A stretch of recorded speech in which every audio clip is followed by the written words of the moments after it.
Assalamualaikum warahmatullahi wabarakatuh. Alhamdulillahi rabbil alamin, alladzi la ilaha illallah waliyul muttaqin.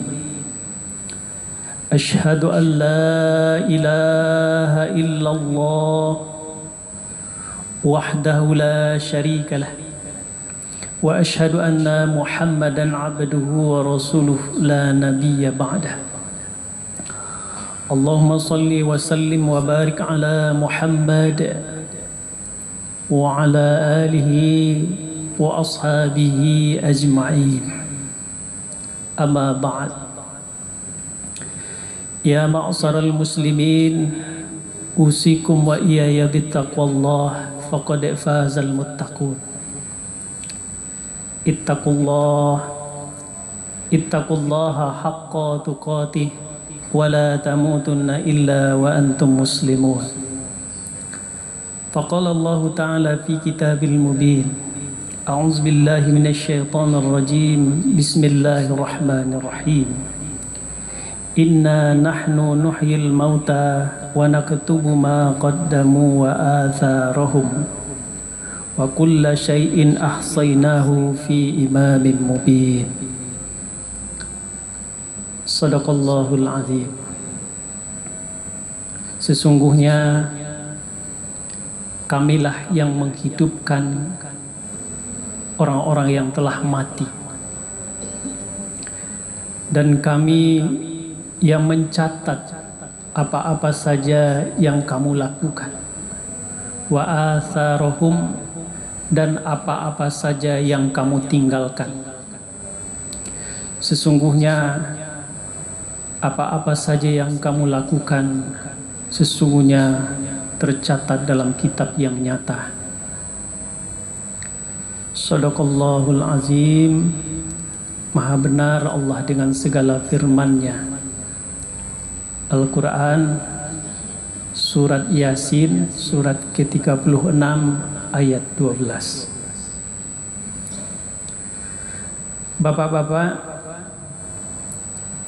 kaum muslimin, muslimat, jamaah zuhur rahimakumullah. Senantiasa kita memuji Allah dengan memanjatkan alhamdulillahi rabbil alamin sebagai bentuk syukur kita kepadanya. Mudah-mudahan semakin hari semakin baik cara kita bersyukur, dan mudah-mudahan kita tergolong kepada hamba-hamba yang bersyukur. Dan mari kita berselawat kepada Nabi tercinta, Nabi Muhammad sallallahu alaihi wasallam. Renungan zuhur kita pada hari ini dalam surat Yasin sebagaimana yang sudah dibacakan. Kadang pikiran kita mempengaruhi perilaku, mindset kita tentang sesuatu mempengaruhi sikap-sikap kita. Ada pikiran, mindset kita bahwa hidup ini sampai di sini. Hidup ini hanya untuk di dunia. Sehingga pikiran itu mempengaruhi perilaku kita. Mati-matian pergi pagi pulang petang bercucuran keringat mempengaruhi perilaku hanya untuk kepentingan itu, dunia. Karena yang dipikirkan itu adalah dunia. Sehingga banyak yang terjadi, orang mati-matian untuk membela kehidupannya. Banyak orang mati-matian untuk memperbaiki hidupnya kita di atas dunia ini. Tapi lupa bahwa kehidupan di atas dunia ini tidak berakhir sampai di sini. hanya mempersiapkan untuk di sini, maka sesungguhnya hidup kita, fase di atas dunia ini akan berakhir, dan setelah itu kita ke alam kubur. Dan disinilah Allah mengatakan, kamu yang telah mati akan dihidupkan kembali. Sementara mindset kita, pikiran kita hanya untuk sampai di sini, sehingga jarang kita mempersiapkan bagaimana hidup setelah di sini, bagaimana kehidupan kita setelah kematian kita nanti. Kita berpikir bagaimana hidup yang terbaik, tapi jarang berpikir bagaimana kematian kita yang terbaik. Padahal kata Allah, suatu saat kamu akan dihidupkan kembali. Dan itulah sesungguhnya kehidupan yang hakiki. Kalau boleh kita berpikir sejenak atau merenung sejenak gitu, mengenang, mengingat para orang-orang yang terdahulu, orang-orang yang telah meninggal, atau orang-orang yang telah dulu dipanggil oleh Allah. Kalau di Padang ini ada pemakaman umum di Tunggul Hitam. Itu orang-orang yang berada di alam kubur itu, ada yang sudah 200 tahun di dalam kuburnya. Diperkirakan orang yang 200 tahun itu paling-paling umurnya semasa dunia 60 tahun atau 70 tahun. Bapak, Ibu, Saudaraku rahimakumullah, artinya dia lebih lama menikmati dalam kubur ketimbang di atas dunia ini. Masanya jauh lama di dalam kubur gitu, ketimbang di atas dunia ini. Tetapi dalam refleksi kehidupan kita justru lama mempersiapkan hidup di sini gitu. Mencari pekerjaan yang terbaik, mencari kehidupan yang terbaik. Bahkan ada yang mempersiapkan untuk hari pensiunnya gitu. Ada yang mempersiapkan asuransi setelah pensiun gitu. Tapi pernahkah kita merenung, pernahkah kita berpikir mempersiapkan hidup setelah itu? Karena hidup kita di atas dunia ini bukan untuk mati gitu. Tapi hidup kita adalah untuk Sang Maha Hidup. Dan suatu saat akan dikembalikan lagi gitu. Akan diminta gitu, dihidupkan kembali. Dan ayat selanjutnya Allah katakan, wa naktubu ma qaddamu, dan dicatat apa-apa saja yang sudah kita lakukan hari ini. Dan catatan-catatan itu akan direfleksikan, akan dikembalikan kepada kita. Bapak, Ibu, jamaah rahimakumullah, tapi kadang-kadang mindset, pikiran kita hanya untuk di sini, dan apa yang kita lakukan akan pergi begitu saja gitu. Akan lepas gitu. Tapi tidak, sebenarnya apa yang kita lakukan, kebaikan-kebaikan apa yang kita lakukan hari ini akan dicatat, dan itu akan dikembalikan kepada kita. Dan ketika Allah menghidupkan kita, dan catatan-catatan itu akan diberi balasannya, setimpal dengan apa yang kita siapkan, setimpal dengan apa yang kita lakukan.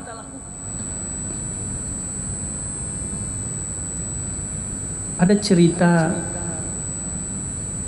orang yang ahli gitu, seorang arsitek. Suatu ketika dia menghadap ke Tuan Raja, Tuan, saya ingin pensiun karena sudah lama bekerja di kerajaan ini. Kata Raja, boleh, tapi sebelum pensiun tolong buatkan rumah yang bagus sesuai dengan ilmumu. Akhirnya dia desain rumah dengan anggarannya. Dalam pelaksanaannya, Fulan ini berpikir, ya pokoknya rumah ini siap, dan kita kan sudah berakhir, sudah mau pensiun. Setelah rumah itu siap, menghadap ke raja. Tuan Raja, rumah yang engkau pesankan kemarin sudah siap dan sesuai dengan gambarnya. Bagus gitu, kokoh. Tapi sebenarnya fulan ini mengerjakannya tidak maksimal.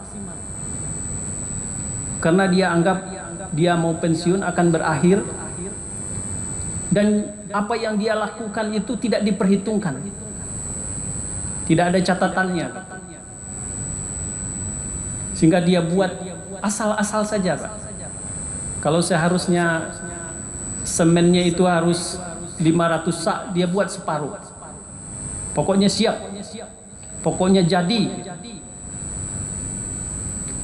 Akhirnya menghadap ke Tuan Raja, tuan rumah itu sudah siap. Dan ini kuncinya. Saya serahkan karyaku kepada Tuan. Tapi apa kata Raja? Terima kasih fulan, engkau sudah mengabdi di kerajaan ini sekian tahun. Sekarang tolong pegang kuncinya kembali. Diambilnya kunci oleh si fulan itu. Ketika kunci itu sudah sampai di tangannya, apa kata Tuan Raja kepada fulan ini? Wahai fulan, ambillah rumah itu. Sesungguhnya itu adalah karyamu selama kamu bekerja di kerajaan ini. Itu jerih payahmu sebagai upah selama ini engkau bekerja di kerajaan. Bapak, saudara-saudaraku, kira-kira apa yang dirasakan oleh si fulan? Dia menduga bahwa ini untuk raja. Dia menduga catatan-catatan penyelewengan itu tidak diketahui oleh orang lain.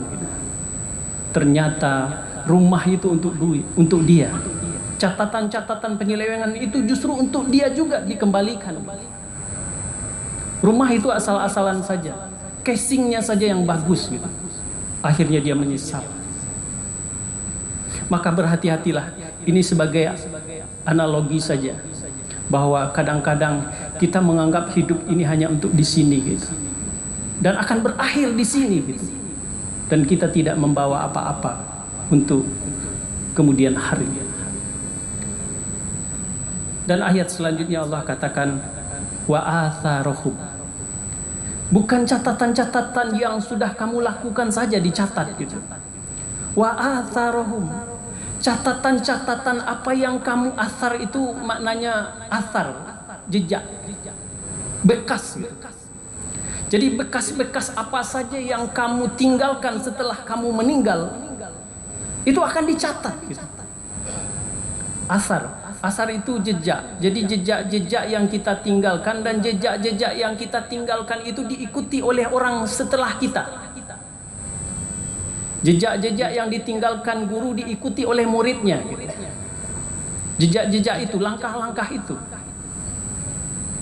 Atau kebaikan-kebaikan yang kita lakukan diikuti oleh anak-anak kita. Sehingga dia menjadi asar, menjadi bekas gitu. Bapak, Ibu, Saudaraku, rindukanlah sesuatu nanti jika kita sudah meninggal, kita menjadi kenangan yang terbaik untuk orang sepeninggalan kita gitu. Ada yang menjadi bekas gitu. Kebaikan-kebaikan yang diikuti oleh generasi kita gitu. Seorang papa gitu, ada yang menjadi kebanggaan bagi anaknya gitu. Papaku rajin sholat berjamaah setiap waktu gitu. Maka catatan-catatan itu ada dalam pikiran anaknya gitu. Maka ketika dia sudah punya anak, bekas-bekas itu dia sampaikan, kakekmu begini dulu nak gitu. Papamu dulu silaturahim dengan saudara-saudaranya tidak tinggal nak gitu. Jadi itu berbekas bagi anaknya gitu. Ada yang kita banggakan, Pak. Ada yang kita banggakan untuk generasi-generasi kita. Dan itu kata Allah menjadi sedekah jariyah, dicatat sebagai amal kebaikan. Maka tidakkah kita merindukan hidup hanya satu kali ini menjadi hidup yang terbaik? Lakukanlah sesuatu kebaikan dalam hidup, dan kebaikan itu akan kembali untuk diri kita. Dan lakukanlah sesuatu yang mungkin kita tinggalkan. Dan peninggalan kita itu menjadi aliran-aliran investasi ketika kita sudah di alam kubur. Pijak-pijakilah tempat kamu berpijak, karena satu saat pijakanmu itu pasti dipijak oleh orang lain. Jadi pijakan kita ini jika dianggap kuat oleh orang, pasti jejak kita diikuti oleh orang gitu. Ibarat kita bawa motor gitu. Jadi kalau kita masuk daerah tertentu, orang belakang melihat aman, maka orang lain ikut juga di jalur itu. Jika sesuatu yang kita salah gitu, lalu kemudian orang mengikutnya gitu, maka asar itu akan menjadi asar yang salah. Maka kenangan hidup kita menjadi kenangan yang pahit. Semoga kita menjadi orang-orang yang terbaik semakin hari, semakin meningkat ketaatan kita kepada Allah, dan merindukan menjadi orang-orang yang inna akramakum indallahi atqakum, orang-orang yang selalu mendekatkan diri kepada Allah Subhanahu wa taala. Fa'tabiru ya ulil absar la'allahum turhamun. Assalamualaikum warahmatullahi wabarakatuh.